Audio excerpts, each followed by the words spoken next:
దేశ పౌరుల హక్కులు వారి బాధ్యతలు ఆచరణలో విజయవంతమైనప్పుడే గణతంత్ర దేశంగా భారతదేశం తన ఉనికిని చాటుకుంటుందని విశ్రాంత పోలీస్ అధికారి కె సత్యనారాయణ అన్నారు. విశాఖలోని లలితా పీఠంలో విశాఖ సాహితీ నిర్వహించిన గణతంత్ర దినోత్సవ సమ్మేళనంలో ఆయన ముఖ్య వక్తగా పాల్గొన్నారు. కార్యక్రమంలో భాగంగా విశాఖ సాహితీ అధ్యక్షులు కోలవెన్ను మలియవాసిని ముఖ్య వక్త సత్యనారాయణను సన్మానించారు. ఈ సందర్భంగా ఆయన మాట్లాడుతూ ఎంతో మంది త్యాగమూర్తుల కృషికి ఫలితంగా లభించిన స్వాతంత్ర భారతదేశాన్ని ఏకతాటిపైకి తీసుకురావడంలో రాజ్యాంగం ఒక ప్రధాన భూమిక అని అన్నారు. ఆ రాజ్యాంగాన్ని మనం ఇప్పటికీ గౌరవించుకోవటం ఒక గొప్ప విషయంగా అభివర్ణించారు. నా పేరు డాక్టర్ కె సత్యనారాయణ. నేను retired assistant superintendent of police, ప్రస్తుతానికి అడ్వకేట్గా ఉన్నాను. అలాగే నేషనల్ లా స్కూల్స్లో డాక్టర్ ఆఫ్ లా రీసెర్చ్ చేస్తున్నాను. గణతంత్రం అంటే ఒక రకంగా ఈరోజు మాట్లాడే హక్కుని మనం పూర్తి స్థాయిలో కలిగి ఉన్నాం, స్వేచ్ఛని కలిగి ఉన్నాం. మనకు నచ్చిన చోటుకి వెళ్ళగలం, రాగలం. ఘనం అంటే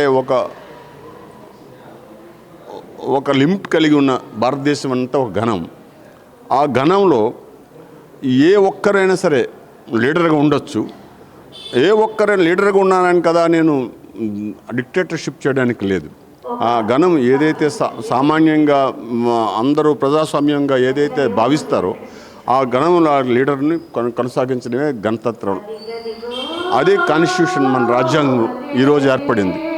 మన రాజ్యాంగంలో మొట్టమొదటి ప్రియాంబుల్లో ఏం చెప్తారంటే, we the people of India having solemnly resolved to constitute India into a socialistic, secular, democratic and republic, to hereby secure all of its citizens justice, social, economic, political, liberty of thought, expression, equality, and that day we have a constitution.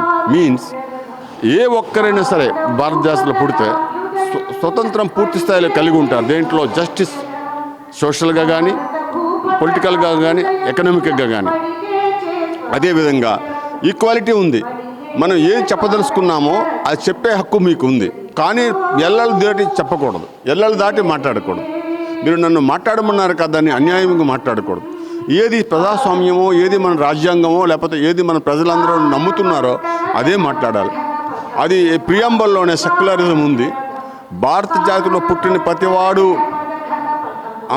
సమానమే. దీన్ని ఒకరికొకరు బానిసత్వం ఉండదు. భావ వ్యక్తీకరించే హక్కు కూడా కలిగి ఉన్నాడు. కనుక ఈరోజు నా దృష్టిలో ప్రపంచంలోనే ఒక మంచి రోజు.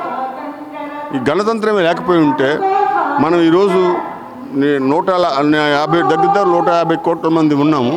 వాళ్ళందరికీ ఒకే ఒక హక్కు ఉంది. ఏమని? మాట్లాడే హక్కు ఉంది, బతికే హక్కు ఉంది. ఇది లేకుండా చాలా దేశాలు చాలా ఇబ్బందులు పడి ఇప్పటికే బాధపడుతున్నాయి. చాలా దేశాల్లో డెమోక్రసీ లేదు, గణతంత్రం లేదు, డెమోక్రసీ లేదు. కట్టుబాట్లతో, నియమాలతో ఉండాలి. అది చాలా కష్టమైన పని. నేను ఒకే ఒక మాట, మీరు ఇప్పుడు నన్ను పిలిచారు, 2 నిమిషాలు ఇక్కడ మాట్లాడమన్నారు. నా ఇష్టం మీద జరిగింది కాబట్టి నేను చాలా హ్యాపీగా మాట్లాడగలను. సార్ మీరు ఇక్కడ నిలబడండి, మాట్లాడతారా లేదా అని మీరు అడిగారు అనుకోండి. ఒకవేళ మిమ్మల్ని నేను భయపడి మాట్లాడినా నేను అంతర్గతంగా నా స్వేచ్ఛను కోల్పోయాను. నేను రిపబ్లిక్ దేశంలో లేనట్టుంది అన్న భావం కలదు. అలాంటి పరిస్థితి ఎక్కడ కలిగితే ఈ రిపబ్లిక్ తప్పు ఉంది, దాన్ని సరిదిద్దాలి అని అనుకోవాలి. ఈ అవకాశం ఇచ్చిన మీకు నా ధన్యవాదాలు.